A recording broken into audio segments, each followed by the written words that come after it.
The most exciting part of the little conundrum was when I lifted the body, carried it. It was an expression of my power to lift and carry and have control. And the dangling element of limp limbs was an expression of his passivity.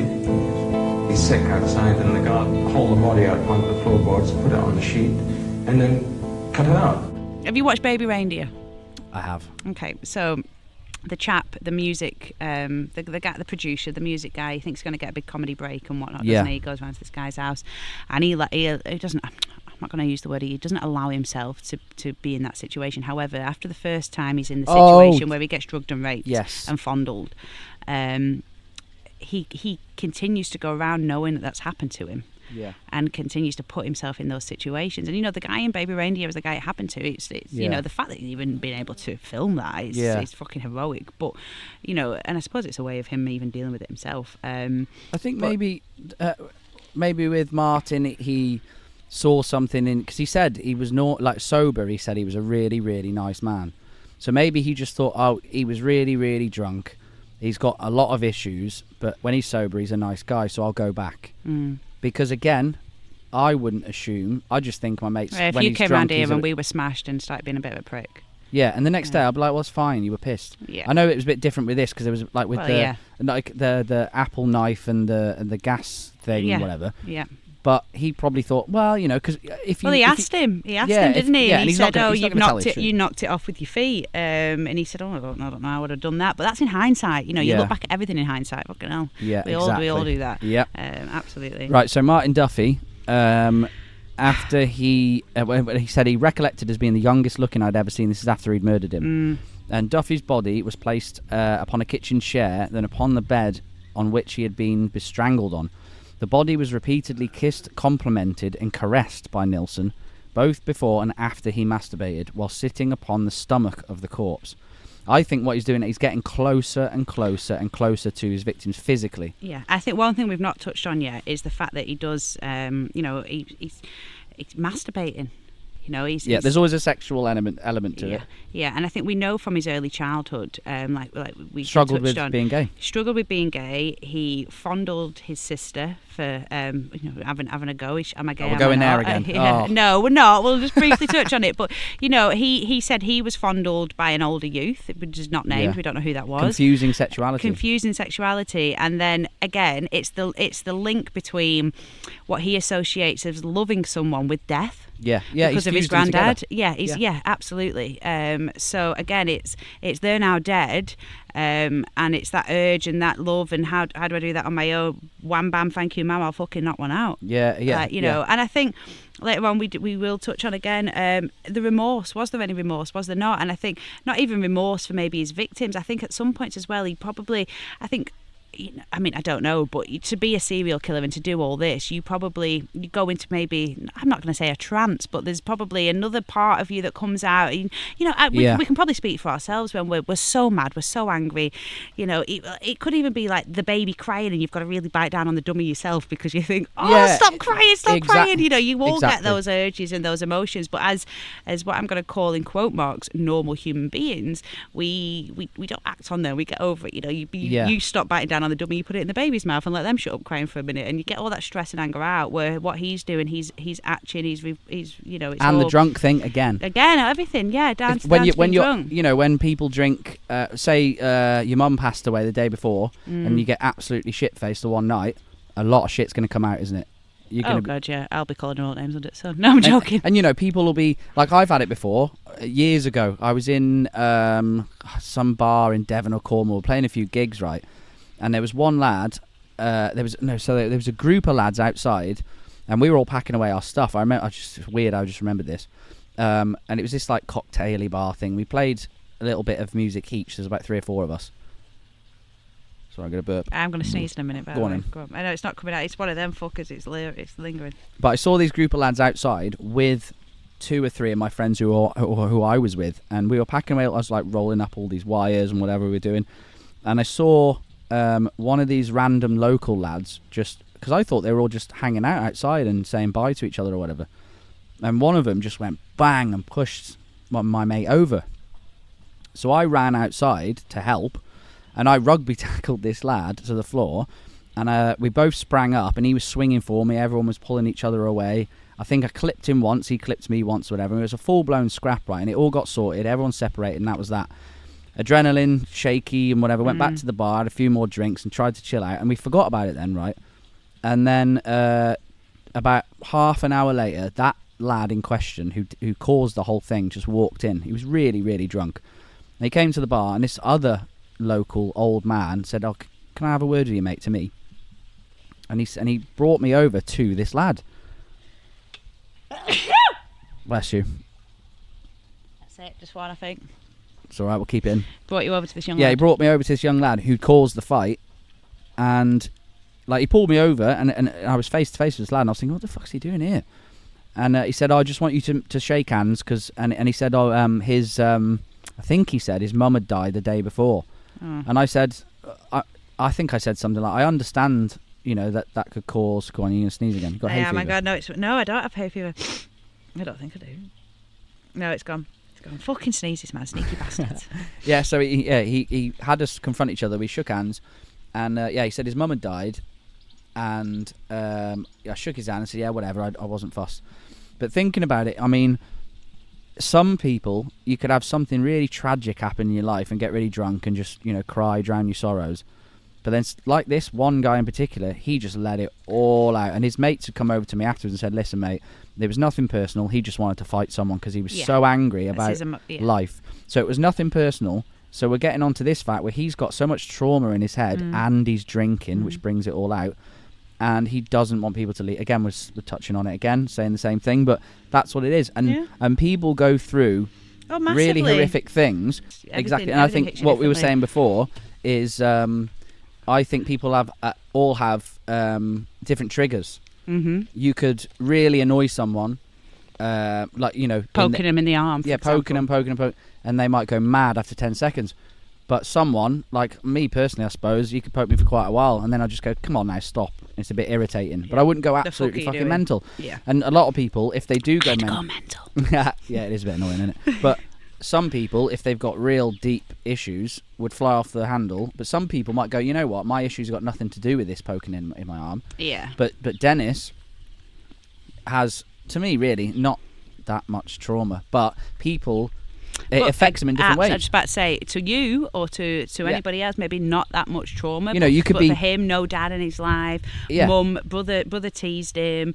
Weren't close to any of his family. The only one person he loved died. Exactly. Traumatic at 6-year-old. Yeah. Couldn't then tell people he were gay because that wasn't a thing. Like even when he was in the army, he said he never showered at the same time as any of the other people in the army that showered because he didn't want to fucking risk the chance of erection and anybody finding out he was gay. Yeah. And again, that probably wouldn't have even happened. He probably wouldn't have had an erection. I mean, I don't know, I've not got a cock, but he probably wouldn't have had an erection in the showers just because other people. He might have done, maybe for suppressing his sexuality for so long. Yeah, that's the fear of it all, and all these things he's suppressing might not affect you, but for him, fucking made him murderous. And again, he's lost his granddad, and his parents, he thought, pushed him aside, so he's left. Now he's realised he's gay, and he can't let that out, so he's got all these suppressed feelings in his head.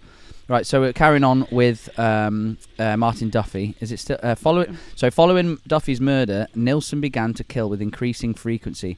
Before the end of 1980, he killed a further 5 victims and attempted to murder one other. One only of these victims who Nilsen murders... Sorry, can I just interrupt? That's 5 in 12 months. Yeah. So he killed... This is what I find mad as well. So he killed Martin in May 80. 17th of May 1980, and by the end of 1980 he went on to kill 5 more. So I think people touch on that again, and again, you're the profession in this department, not me, but the more Hardly, people but the more people start it, it's almost like got to do it again. Where's my next one? Oh yeah, it's a drug. Every day, every week, every weekend, just finding that opportune moment to do it and getting away with it. He's obviously thought, there's nothing in the papers. Yeah. No one's questioning. And again, that's because these people are gay. No, I'm not saying that's this thing, but you people, I suppose, in that back in the day, in that lifestyle of gay going out to pubs. You know, they might be gone for 2 or 3, 4 days at a time. By that being, the police aren't concerned. No, absolutely not. And sometimes families may not even be concerned. And like Duffy, for example, 16-year-old leaving Birkenhead, Merseyside, going down to London. His mum and dad didn't even know. Yeah. Did it even get reported? If it did, another guy gone down to Merseyside, 16-year-old kid. He's probably gone to find work, gone to London, gone for the better life, gone for the glitz and the glam. Yeah. Like no, everyone pushes that shit aside. Yeah. If think about it, if you were a friend or a parent of someone in the 80s, 70s, 80s who was gay, struggling with it, moves to London to feel more comfortable, and disappears, doesn't contact you for 4 days, you go, well, he's obviously found some friends. Yeah. He's done this. He's not. I mean, now, you don't like, think he's going to be murdered. And I think even now in our day and age, like, if I didn't speak to my mum for a week or two, she wouldn't think fucking hell, Steph's dead. She'd be like, busy. Like, you know, we all have. I know, but you're under Dennis's floorboards. Fucking hell, yeah. So you'd need more than a fucking floorboard to cover me. So he's killed 5 more. So by the end of 1918, he's killed 5 more victims. And Nilsen murdered 26-year-old William Sutherland, who has... What does it say? Only one of them. Skipped. Only one of the 5 has been identified as 26-year-old William Sutherland. Yeah, he's on the other one. Nilsen's recollections of the unidentified victims were vague. Well, he couldn't remember hardly any of the names. Being I don't smashed think for a start, and he doesn't really care about them. Yeah, no, he's not. He's not there to get names. He's not there to create relationships. He's getting his fill, and he doesn't care about the names. I think he every now and again he gave a first name. I don't think he could even recollect the surnames. But I mean, if I met you, I'd say, "Oh, what's your name?" You go, "It's Tom." I wouldn't be like, "Well, what's your fucking surname? Where'd you come from? What's your shoe size?" Exactly. You know what I mean? And especially if you've got a motive, you think, "I want to shag and kill them." You're not going to fucking ask for their life story, are you? You don't care. Are you diabetic? I don't care. What's your shoe size? Right, so his recollections were vague. He graphically recalled how each victim had been murdered and just how long the body had been retained before he dissected them. One unidentified victim killed in November had moved his legs in a cycling motion as he was strangled. Right, turn the page. See, we do that to kids when they're constipated. Babies, you do. Yeah, I've learnt this with the nephew. So Nilsen is known to have absented himself from work between 11th and 18th of November, likely due to this particular murder. Another unidentified victim Nilsen had unsuccessfully attempted to resuscitate before sinking to his knees and sobbing, then spitting at his own image as he looked at himself in the mirror. Can I just stop you there? Go on. So we're reading now that he's killed this person, he's dropped to his knees sobbing, and he spat at his own image in the mirror. This has come from Nilsen's mouth. No one was there watching him do this, okay? So earlier we touched on remorse, empathy. Does he feel anything while he's doing this?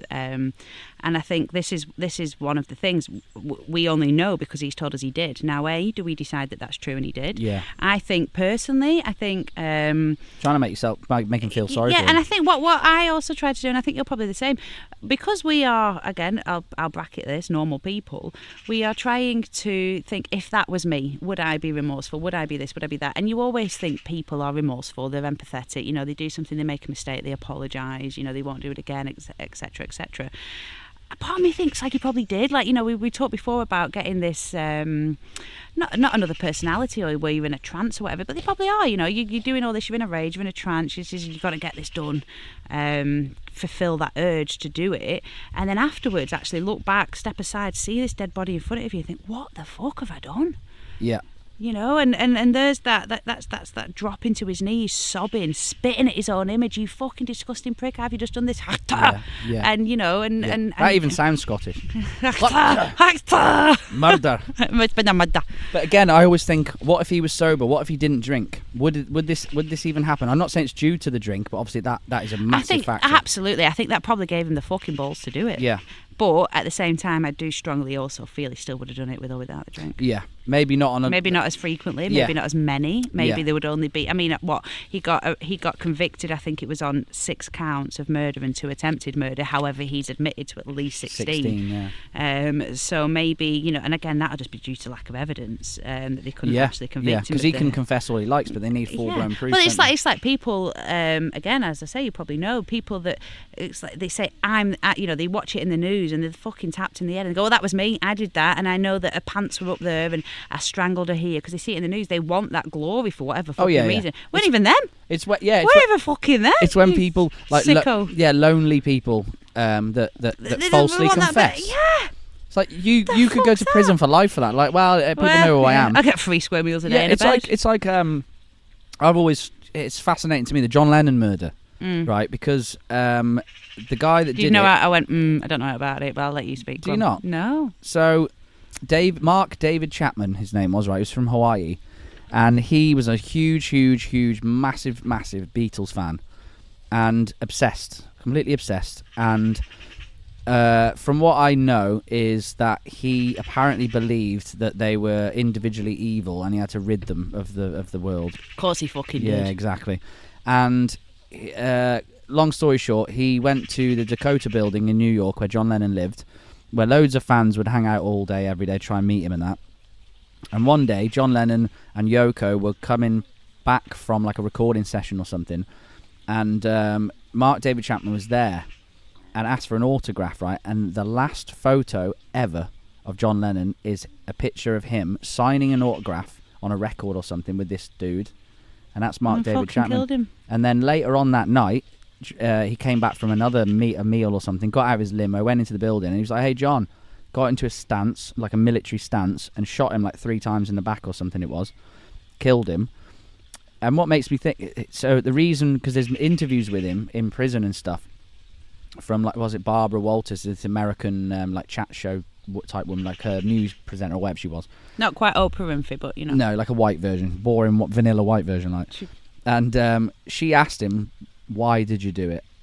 And he said, "Oh, I just wanted to gain his fame, because people now will always remember me. him for killing." And look at us now, we're still talking about it. Yeah, well, you are. And this was.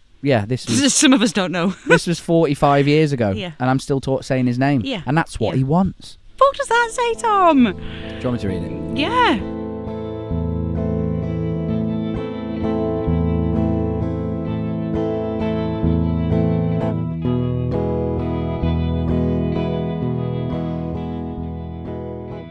Inevitably, the accumulated bodies beneath Nilsen's floorboards attracted insects and created a foul odour, particularly throughout the summer months. Gross. On occasions when Nilsen disinterred victims from beneath the floorboards, he noted that the bodies were covered in maggots. Crawling out of the eye sockets and mouths. Jesus. Oh, Some God. victims' heads had maggots crawling out the eye sockets and mouth.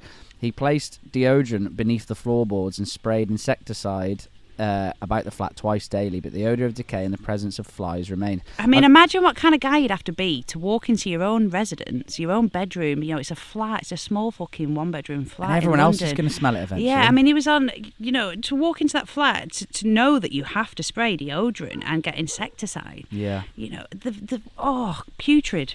Right, in late 1980, Nilsen removed and then dissected the bodies of each victim killed since December 1979 and burned them. Oh, so he's not in the flat. He's still in the house because it's under the floorboards. Shit, we're still on Melrose fucking place here. here. So he's not in the flat. He's in the house, right? And he burned them in a bonfire he had constructed on waste ground behind his flat to disguise the smell of burning flesh of the 6 dissected bodies placed upon this pyre. Nilsen crowned the bonfire with an old car tyre. So that was to disguise the smell. Yeah. 3 neighbourhood children stood to watch this particular bonfire, and Nilsen later wrote in his memoirs, which I need to read, actually, quite interesting, that he felt it would have seemed in order if he had seen these 3 children dancing around a mass funeral pyre. Weirdo. Which apparently they did. They did dance around it. They didn't know what was going on. It was just a big fire to them. When the bonfire had been reduced to ashes and cinders, Nilsen used a rake to search the debris for any recognisable bones. Noting a skull was still intact, he smashed it to pieces with his rake. So this is obviously why some of them weren't. He didn't get done for him because there's no proof. He's got rid of all the bits. Yeah, absolutely. But then at the same 6 time, bodies as well. you know, in Melrose Avenue, this is the same time when they went and, you know, when he did confess slightly later on, they could find remains. Yeah. There'll be bits somewhere, surely. Bits of him, bits of that. Yeah. So this is a quote from him. "I could only relate to a dead image of the person I could love. The image of my dead grandfather would be the model of him at his most striking in my mind. It seems necessary for them to have been dead in order that I could express those feelings, which were the feelings I held sacred for my grandfather. It was pseudo-sexual, infantile love which had not yet developed and matured. The sight of them brought me a bitter sweetness and a temporary peace and fulfillment." So that's what we were saying before. Yeah, it's all down to the granddad, isn't it? Yeah. So for one like person said, to he's lose not his matured, granddad, innit? Yeah. So that was an extract from his prison Imagine journals. if his granddad hadn't died.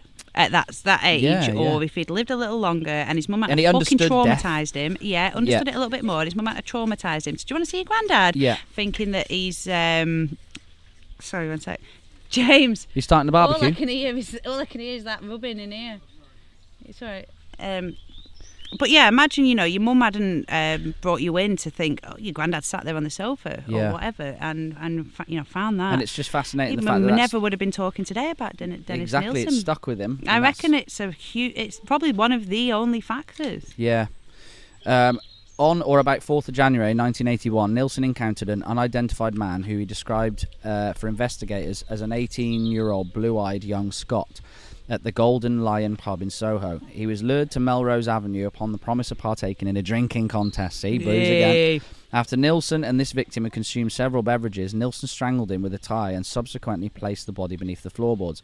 Nilsen is known to have informed his employers he was ill and unable to attend work on the 12th of January in order so that he could dissect both this victim and another unidentified victim that he killed approximately 1 month earlier. So he's got a month-old corpse and a fresh one that he needs to sort out. Well, it's like we said earlier, you've got to start getting rid of them to bring more in. Yep.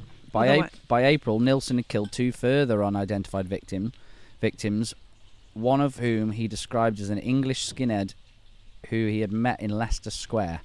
The other he described as Belfast Boy, a man in his early 20s, approximately 5'9". He had murdered sometime in February in relation to the first of these. Where am I going with 3 unidentified victims. Right, the other side.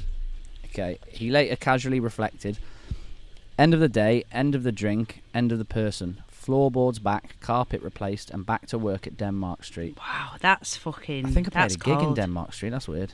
That's cold, though. Like you just said.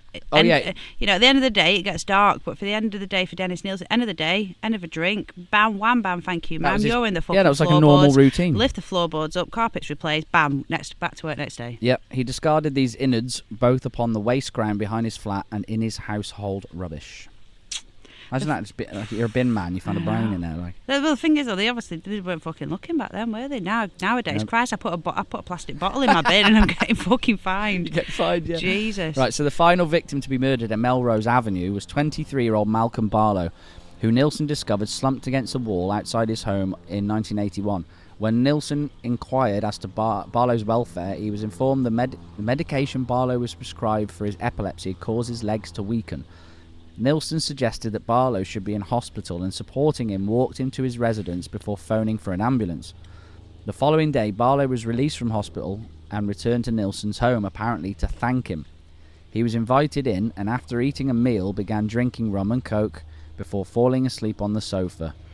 Oh dear. Nilsen manually strangled Barlow as he slept before stowing the body beneath his kitchen sink the following morning. So that guy... Imagine getting that body under the sink. Jeez, and he only went back to thank him for taking him to hospital. Yeah. In mid-1981, Nilsen's landlord decided like we said earlier, though, sorry to interrupt you, it's opportune. You just got to take the opportunity when it comes along. And he's pissed as well. He's gone, do it now, do it now. Yeah.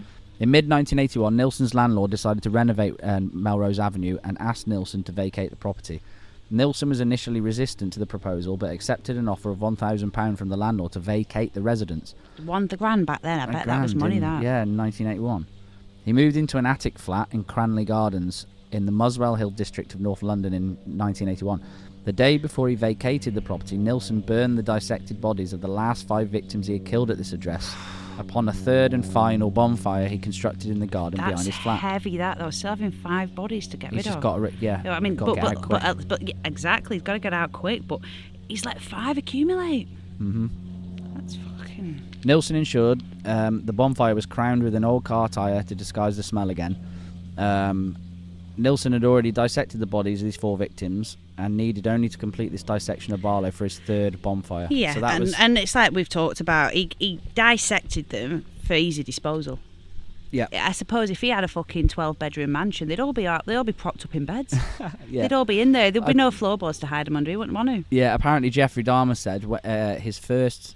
I think it was his first victim, or early victims anyway, he'd said that he had to get rid of the body, so he had to chop him up. And he said he didn't want to do it. It wasn't like a fetish of his. No. And I don't think it was of Nilsen's either. And he said he got absolutely blind drunk. I think he just swigging whiskey to do it. I mean, it's sick. I mean, you know, we all fucking chop up chicken and shit like that, and a bit of steak here and there. But I'll chop up James's arm, like it's a bit weird. Isn't it? Won't say anymore.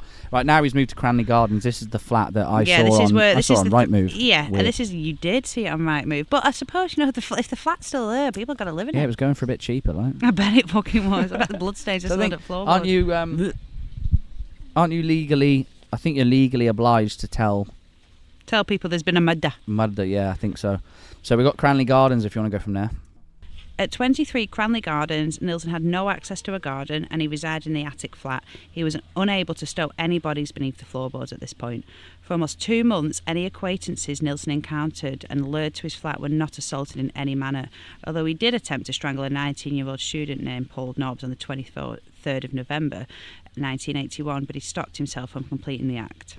So that's just a bit of foreplay, that. Yeah, that's an appetizer. Yeah. It's weird because... He's probably second get his foot. Where am I going to hide this body? I'm not floorboards here. I'm in a fucking attic. But Anne Frank. Sorry, Anne. Well, the Germans are flying over early. We're gone back in time. Fucking hell. But I think this is weird because... he's obviously stopped and thought about it, and I'm going to assume he was drunk because he was always drunk. But he stopped himself, so he knows right from wrong. He knows I can't do that, but obviously the reason is because he can't sort the body out. Yeah. But so he's capable of stopping himself doing it. Yeah, he's capable of stopping himself doing it, I believe, because he knew convenience. He knew what the fuck am I going to do. So what he had to do, the opportune moment was there. He could have done it, but then again, it's that he knows he's in control. Like before, he always wants to be in control. So he knows, actually, hang on a minute, if I do it, what the fuck am I going to do? So let him go. Let me think about this for a few days. Find out. Let's think, where am I going to hide my next victim, and then get another in. So yeah, in March 1982, Nilsen encountered 23-year-old John Howlett while drinking in a pub near Leicester Square. Howlett was lured to Nilsen's flat on the promise of continuing drinking. There, both Nilsen and Howlett drank as they watched a film before Howlett walked into Nilsen's front room and fell asleep in the bed. 1 hour later, Nilsen unsuccessfully attempted to rouse Howlett, then sat on the edge of the bed drinking rum as he stared at Howlett before deciding to kill him. Nilsen strangled Howlett into unconsciousness with an upholstery strap before returning him to the living room, shaking from the stress of the struggle, in which he believed he'd been overpowered.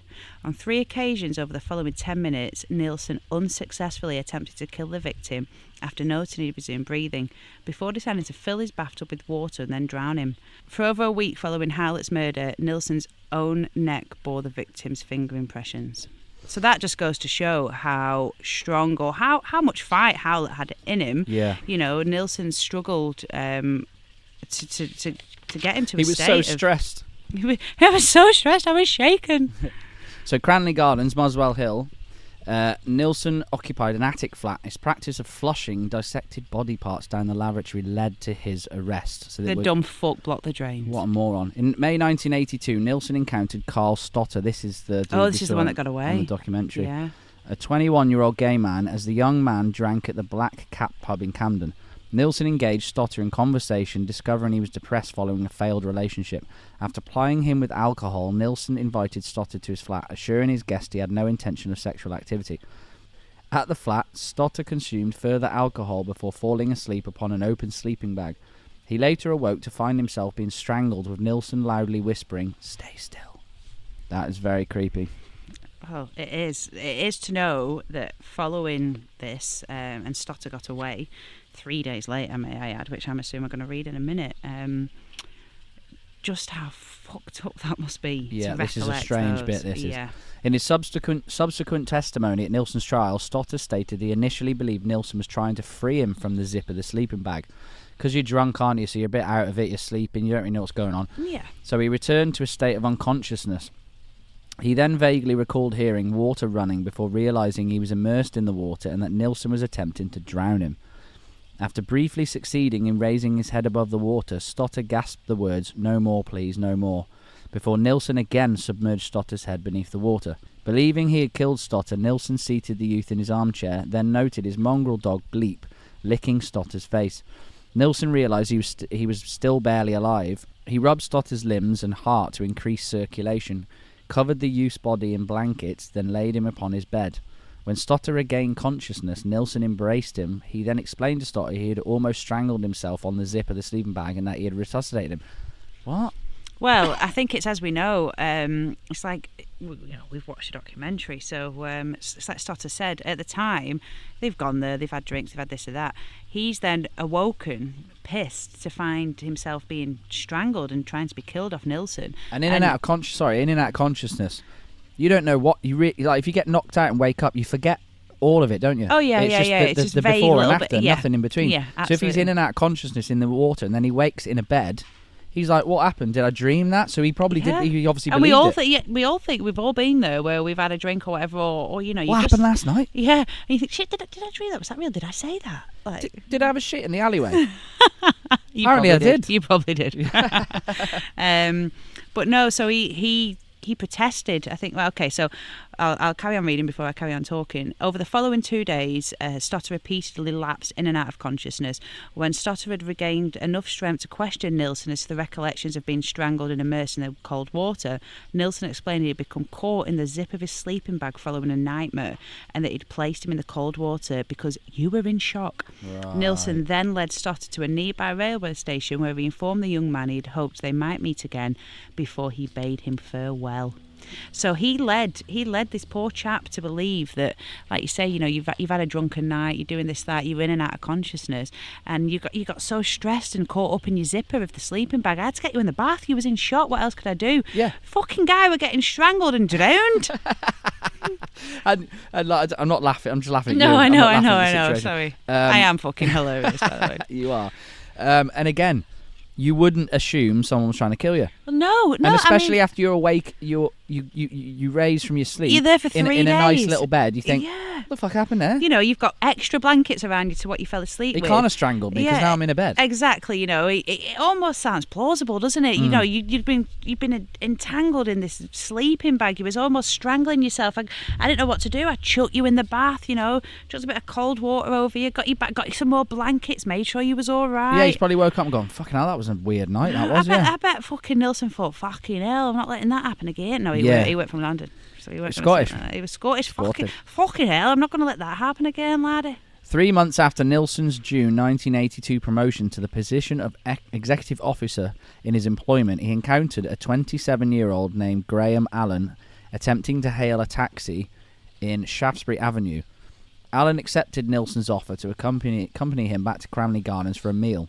He's a right prowler, and he just goes around the street. I want a meal. You fancy it? Yeah, he's looking for vulnerable people. He's up in his game, like you said before. He's doing it on almost a daily basis. What can I do? As had been the case with several previous victims, Nilsen stated he could not recall the precise moment that he'd strangled Allen, but recalled approaching him as he sat eating an omelette with the full intention of murdering him. Allen's body was retained in the bath. Fucking eating an omelette. What kind of omelette? Do you reckon it had mushrooms in it? Do you know what? I don't remember anybody's name. I don't remember the surname. I don't remember how old they are, but I had a fucking good omelette that day. Banging, yeah. Allen's body was retained in a bathtub for a total of 3 days before Nilsen began the task of dissecting his body upon the kitchen floor. Nilsen is again known to have informed his employers that he was ill and unable to attend work, likely in order that he could complete the dissection of his body. So he was in the bathtub for 3 days. Do you reckon? I'll tell you what, Jeffrey Dahmer again, because obviously it's very similar. When he killed one guy, he put the body in his bathtub and filled it with ice and cold water. Just to probably try and stop it getting into this, decomposing as quickly. So he can think and sort. Yeah, how am I going to get rid? Yeah, and Jeffrey Dahmer said that because he was and the shower was over the bath, he had to stand. No, he didn't. On either side of the bath. Fuck me.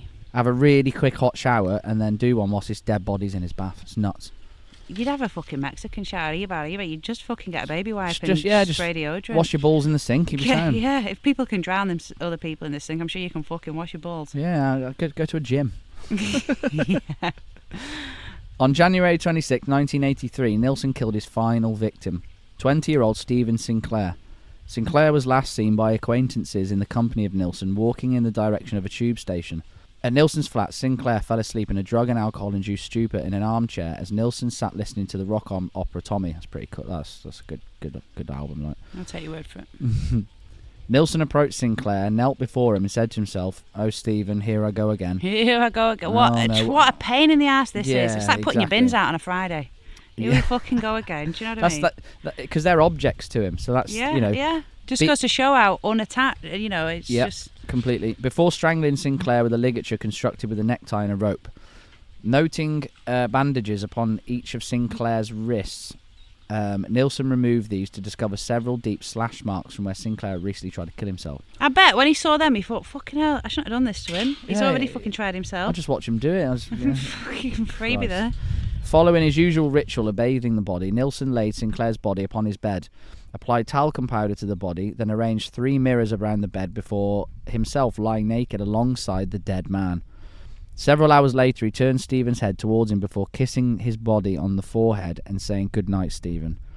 Nilsen then fell asleep alongside the body. As had been the case with both Howler and Allen, Sinclair's body was subsequently dissected and various dismembered parts wrapped in plastic bags and stored in either a wardrobe, a tea chest, or within a drawer located beneath the bathtub. And that's what we saw on the documentary. There's bin bags with air fresheners on top of them. Air fresheners, he knew what he was doing. The bags used to seal Sinclair's remains were sealed with the same bandages Nilsen had found upon Sinclair's wrists. Nilsen attempted to dispose of the flesh, internal organs and smaller bones of all 3 victims killed at Cranley Gardens by flushing their dissected remains down his toilet, in a practice which he had conducted upon several victims at Melrose Avenue. He also boiled the heads, hands and feet to remove the flesh off these sections of the victim's body. So he's doing what he can to get rid of it. Well, exactly. He did that as a way to dispose. I mean, he's in a flat, and I know it's only just touched on it now where he boiled the heads, but I know we knew about that. But he did that in a way to get rid of the flesh from the skull, so he could smash the skull up, so he could easily dispose of it. The smell of boiling fucking brain. I've been to smelly houses before. That must fucking stink. All right. Well, I tried this morning to spray some air freshener. And I've got 2 dogs and 2 cats. But no, I think that imagine though you boil fucking sprouts. They smell bad enough. On the 4th of February 1983, Nilsen wrote a letter of complaint to estate, which is this bit. Steph, I know. He wrote a letter of complaint to estate agents complaining that the drains at Cranley Gardens were blocked, and that the situation for both himself and the other tenants of the property were intolerable. Intolerable. Guess why, hon? You're flushing flushing human remains down the fucking bog. The following day, he refused to allow an acquaintance to enter his property. That's Martin, that. The reason being, It is, no, hello, Yeah, he refused to allow Martin to enter his property. The reason being, he had begun to dismember Sinclair's body on the floor of his kitchen. So what we've learned... He said about it, didn't he? Yeah, so what we've learned from this is that Martin, his one and only friend by the sounds of it, had gone to visit him, just like he would normally, and Sinclair was acting, weird that day, as he said. I won't let him into the flat, and he knocks on the door. He's like, "Oh no, you can't come in." And the dog ran down, bleep. And the dog ran down, and Nilsen said, "Right, wait there, but do not go in." So Martin took that to mean, he must not trust me. He's thinking I'm going to nick something from his flat. So he just held the door open and waited as told, as instructed. And when Nilsen came back in after getting the dog, he said, "Oh, you've not been in." No, I've not been in. I'm stood here. And then fucking got him to ponder on his way and was like, "Right, see you later." And that was why, because he was fucking dissecting bodies in there at that time. And imagine being Martin later on. And Martin probably holding the door open, bless him, and that foul smell. Yeah. But he's so used to it. Mm-hmm. He's so used to that smell at this point. He didn't even realise what was going on. Yeah. And imagine if he had walked in and he probably would have been killed. He probably would have been the final victim. Probably, yeah.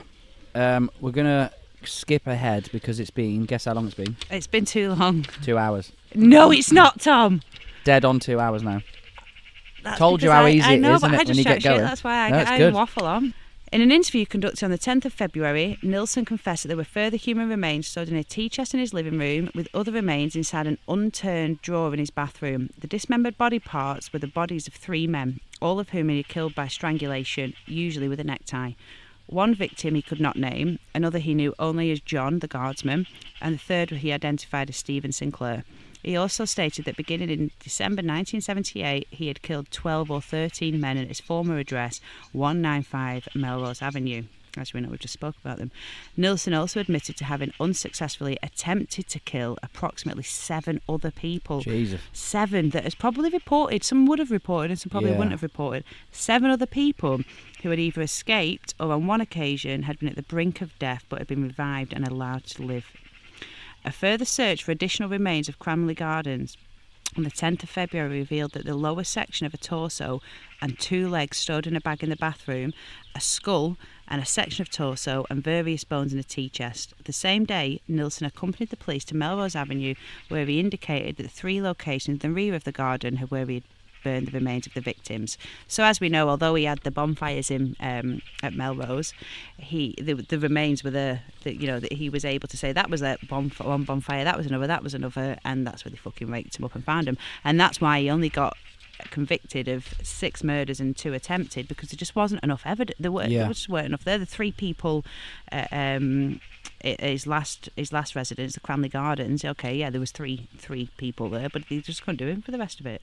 That's mad that he confessed to. And the only reason he got 7 caught, others. the reason he got caught, the daft cunt rang the fucking dino rod and was like, "Yeah, my drains are blocked, love. Yeah, come on and unblock my drains. It's intolerable. This." Have you seen that? There's an interview with the bloke, the guy from Dino Rod. Yeah. And he's like, that looks a bit dodgy. That's not poo. Yeah, that's not baby wipes. So we're going to get to the end now because it's been a long time. Yeah, so the formal charges. What were the formal charges? So he got convicted of 6. He got convicted of 6. Which is more than enough to get him away. It was. Yeah, we're in the garden. It's all windy now, isn't it? It is. The wind is coming. It's quite nice there. It's nice background. So Nilsen was brought to trial on the 24th of October 1983, charged with 6 counts of murder and 2 attempted murder.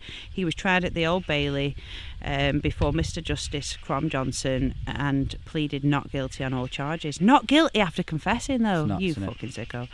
I think we don't need to go on. We could go on. I could read you here now about all the prosecution, the counsel for this, what they did for that. At the end of the day, the fucking sicko got sent to life. He died in prison. Yeah. He died in prison. He wrote his memoirs. He confessed a 30-hour interview records for his confessions. Yeah, Des. Did you watch the programme with Des? I did watch that. David Tennant. Great. He plays him perfectly. So cocky.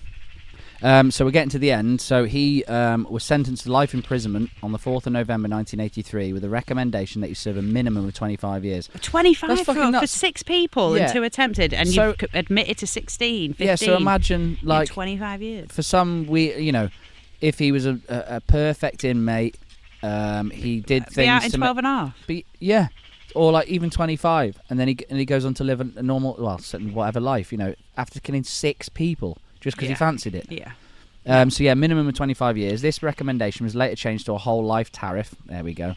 In 1994. So that was, 11 years later. That's when the fucking law started changing a little bit, wasn't it? Which I'm going to say as well, I'm going to do an episode at some point about the whole life tariff, because there's a lot of, Levi Belfield, heard of that guy? Oh, yeah. Killed Millie Dowler. Yeah, him. He's got a whole whole life. life. Can we do Jessica and... we can do one of them. You know what I mean. We'll plan something. Sarah and Jessica. Oh, yeah, God, that's fucking hard. Because we were about their age, awful. weren't they? Oh, when it happened. awful.